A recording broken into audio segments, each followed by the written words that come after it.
Hello my beautiful YouTube family, welcome to our channel good life. আশা করি আপনারা সবাই খুব ভালো আছেন।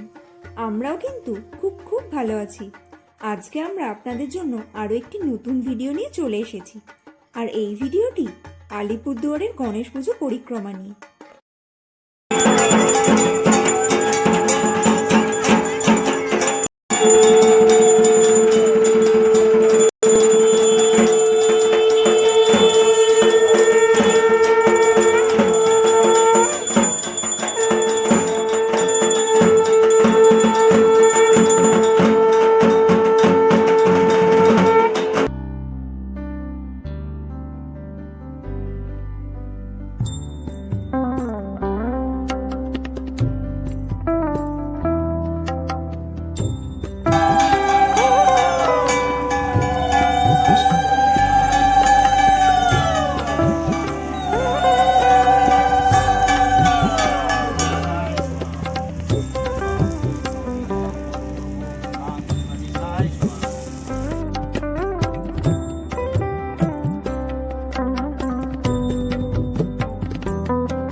তা কিন্তু কমেন্টের মাধ্যমে জানাতে ভুলবেন না। আর ভিডিওটি যদি আপনাদের ভালো লেগে থাকে তাহলে অবশ্যই একটি লাইক করে দেবেন। আর হ্যাঁ, আপনারা যদি আমাদের চ্যানেলে নতুন হয়ে থাকেন সেক্ষেত্রে চ্যানেলটিকে কিন্তু অবশ্যই সাবস্ক্রাইব করে দেবেন। দেখা হচ্ছে আবার পরে নতুন কোনো ভিডিওতে। ততক্ষণের জন্য আপনারা ভালো থাকবেন, সুস্থ থাকবেন। টাটা।